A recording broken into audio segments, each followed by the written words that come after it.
Ladies and gentlemen, hello and welcome to the TTV News with some last events in our province, and here are our story today. Ladies and gentlemen, according to the statistics in August of 2024, the industrial production in TayNinhTV province increased slightly compared to the previous month. According to the analysis of TayNinhTV Statistical Affairs, the increase was mainly due to the contribution of a number of industries with a new operating capacity and strong market demand in a number of industries. The industries that increased significantly compared to the previous months were production of all the means of transport, up nearly 15%, and food processing production increased by more than 13%. In the food processing production, the highest increase was in the sugar processing industry, and due to the longer operating time of the processing plant, it increased by more than 30%. Production of tapioca starch and tapioca starch products increased by more than 40%. Production of animal feed, poultry, and aquatic products increased by nearly 8%. Some industry decreased compared to the previous months. The most was the auto manufacturing and processing industry, which decreased by nearly 12% due to a decrease in orders.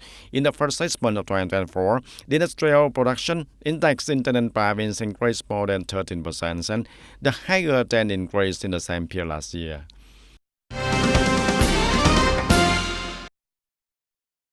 And regarding to the agriculture in August, there were continued positive signs. Agricultural production was basically stable with many crops achieving high yields. However, some crops were also affected by the weather, requiring farmers to have adaptive solutions. The rice planting area was stable with the winter-spring crop at 48,226 hectares and the summer-autumn crops at about 50,691 hectares. And currently, the winter-spring crop has been harvested with a yield of 59.41 quintals per hectare and an output of about 296,508 tons, an increase of 1.69%. The progress of the winter-spring crop by mid-August is estimated at 5,620 hectares, an increase of 12.05% over the same period. And for sugarcane, the newly planted area was 7,651 hectares, an increase of 6.61% over the same period. The sugar companies have having many support policies, encouraging the people to apply mechanization, improve the sugarcane varieties and cultivation processes to increase the productivity, the quality, reduce the sugarcane production costs. In addition to the newly planted area, in August, there were pests at mid-level infection disease, silver leaf disease, leaf blast disease, and a mild level on rice. And the mosaic disease situation on cassava has so far infected an area of more than 41,250 hectares, mainly infected with the disease at the mild level, concentrated in the district of Tân Châu, Tân Biên, and Dương Minh Châu. And according to the Ministry of Agriculture and Rural Development, since the beginning of the year, there have been more than 900 outbreaks of African swine fever nationwide, 94 of lumpy skin disease, and 53 outbreaks of foot and mouth diseases, and 8 outbreaks of avian influenza. In the face of the above situation, the People's Committee of the TayNinhTV province requests the Revenue Department, branches, sectors, the People's Committee of District, Towns, and TayNinhTV City to strengthen disease prevention and control. Accordingly, the Department of Agriculture and Rural Development has developed a plan to implement the second phase of the thorough cleaning, disinfection, and environmental decontamination month in 2024 in the high-risk areas, implemented simultaneously throughout the province in September-October of 2024, coordinate with departments, branches, and local authorities to implement the month of zero cleaning, disease prevention, and control of livestock and poultry, recommend livestock farms and animal slaughterhouses to proactively provide supplies and funds to carry out cleaning, disinfection, and decontamination at the facilities and surrounding areas also. The People's Committee of District, Towns, and TayNinhTV City to implement the month of zero cleaning, disinfection, and disease prevention and control in their localities. Allocate resources to ensure the effective implementation of the task. Direct the People's Committee of Communes, wards, and the towns to organize the teams to carry out zero cleaning for public places and village stores and alleys also. Particularly for border districts and towns, it is necessary to coordinate with the units on duty at the border gates to carry out cleaning and disinfection of vehicles transporting animals and animal products to the border gates, trails, and border openings in the management area. And ladies and gentlemen, with the enthusiasm and encouragement and attention from the party committee and board of directors of VNPT Taynan Province, the VNPT Taynan Province Working Group has been actively coordinating with VNPT Haiphong to support the rescue and overcome network problems after the storm. In the spirit of urgently overcoming the consequences of storm number 3, as soon as there was a directive from VNPT Group on September 11th, after a meeting at the office, the VNPT of the Working Group traveled by plane, arriving in Haiphong early to promptly support the locality. For VNPT Taynin, 8 officials were sent, who are technical staff, to restore the optical cable lines, Wi-Fi, as well as the MyTV system, as well as to rescue the communication of Vinaphone mobile network in Haiphong. According to Mr. Tang Hoai Vu, head of the VNPT Taynan Working Group, the group is currently performing the task in Hai An District, Haiphong City. After completing the task here for 1 week, the group will receive tasks in other areas.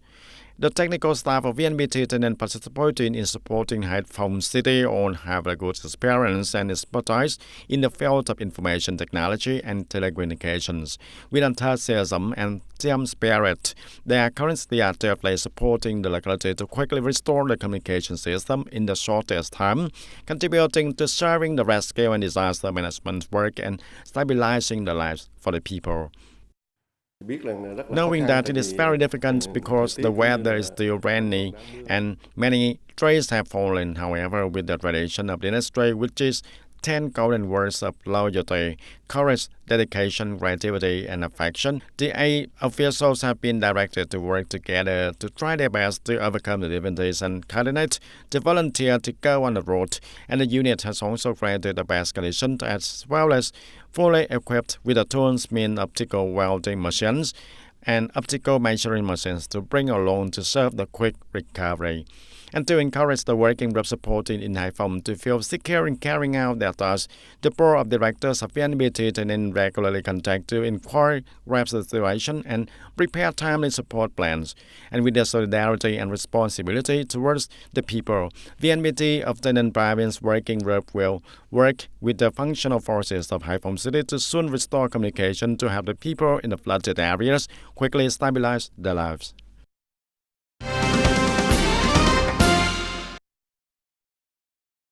On the afternoon of September 14, 2024, Taynan Provincial Portugal Government, coordinated with Long Tan District Volunteer Group, Dong Nai Province, and the People's Committee of Hoa Tan Khmer Châu Than District, Taynan Province, to organize the program Border Full Moon Festival Night 2024 at Hiệp Phước Pagoda in Hoa Tan Khmer Châu Than District, Taynan Province. The program was attended by Colonel Nguyễn Văn Dũng, Deputy Political Commissioner, Taynan Provincial Portugal Government. At the program, Taynan Provincial Portugal presented 12 bicycles and 350 gifts to students and people in the border commune of Hoa Tan Khmer Châu Than District, Taynan Province. The total cost sponsored by Long Tan District Volunteer Group, Dong Nai Province was nearly 200 million Vietnam dong. In the program, the organizing committee and delegates presented 100 gifts, including necessities to people in difficult circumstances, and 250 gifts for the Mid-Autumn Festival to students, including mooncakes, lanterns, notebooks, hats. Also in the program, the sponsor presented 12 bicycles to 12 students in difficult circumstances on the occasion of the opening of the new school year.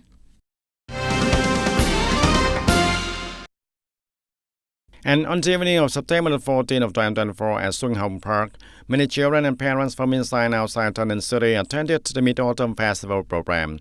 The Mid-Autumn Festival program, with a theme of Khai Moon, was organized by Young Trí newspaper in coordination with the City Youth Union and the Labor Federation of Taynan City.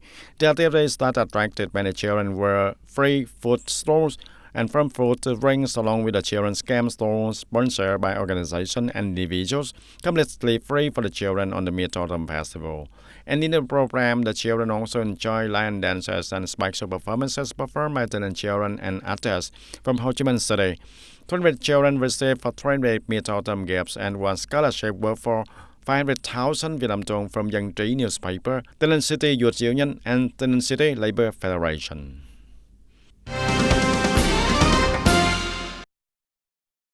On the evening of September 14, the People's Committee of Yum Châu Thao coordinated with local organizations and units to organize the Mid-Autumn Festival 2024 for children in the area.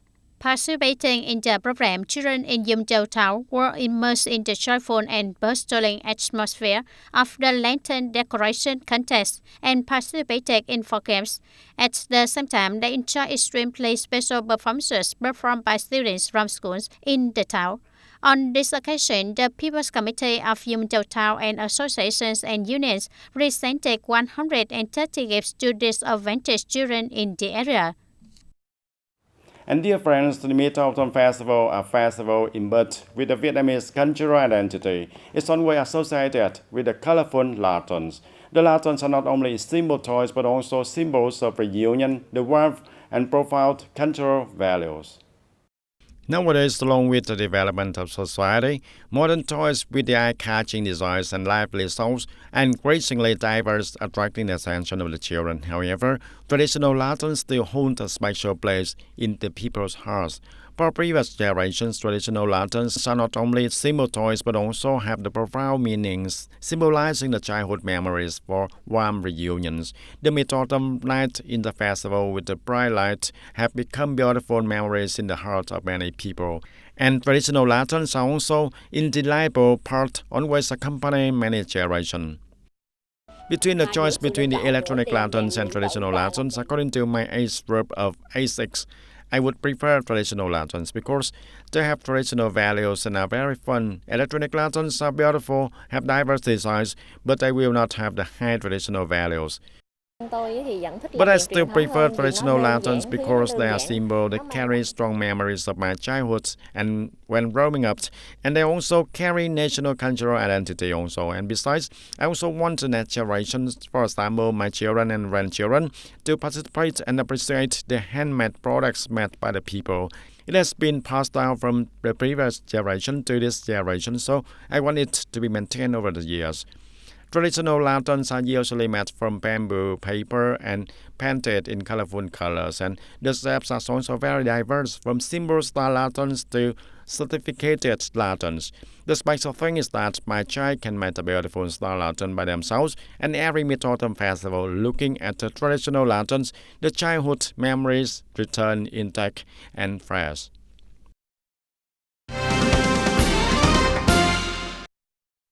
According to information from the Central Committee of the Vietnam Fatherland Front, in response to the call of the Presidium of the Central Committee of the Vietnam Fatherland Front, many agencies, enterprises, organizations, and individuals at home and abroad have donated through the Central Relief Mobilization Committee.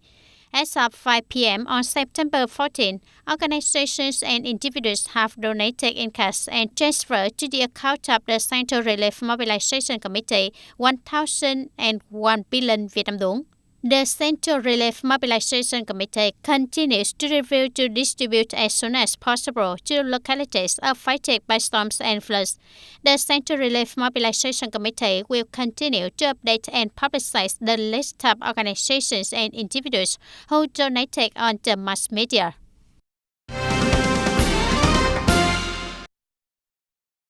The Department of Time Management and Natural Disaster Prevention and the Ministry of Agriculture and Rural Development has just sent a document to the Department of Agriculture and Rural Development of localities on ensuring the safety of the dye system and responding to floods. And to ensure the safety of the dye system, the Department of Time Management and Natural Disaster Prevention and Control requests the Department of Agriculture and Rural Development to report to the Provincial People's Committee to direct relevant agencies and units to continue to strictly implement the Prime Minister's telegram on focusing on responding to last floods, ensuring the safety of dyes and the telegrams and directives of Ministry of Agriculture and Rural Development. Absolutely do not be subjective or negligent when the flood recesses, and continue to check and review on dyes rules. Strictly carry out patrolling and guarding to protect the dyes during the flood season in accordance with the provisions of the law on dyes. And ladies and gentlemen, the storm number 3 had caused severe damage to the northern localities, including the Quảng Ninh province. As for aquaculture farmers in the province, they are now almost penniless. All their accumulated assets were swept away by the storm. 1 week after the storm number 3 met landfall in the aquaculture areas of Quảng Ninh province, all that remains are parts of plastic oyster, pearls tangled together and floating pieces of wood, and fish larvae that were devastated by the storm.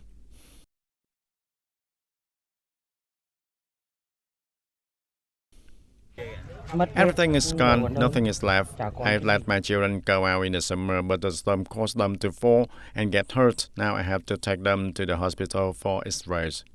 I thought that more than 10 tons of big fish were ready to be harvested, but now everything has been swept away by the storm. My family has more than 2 billion in bank debt left.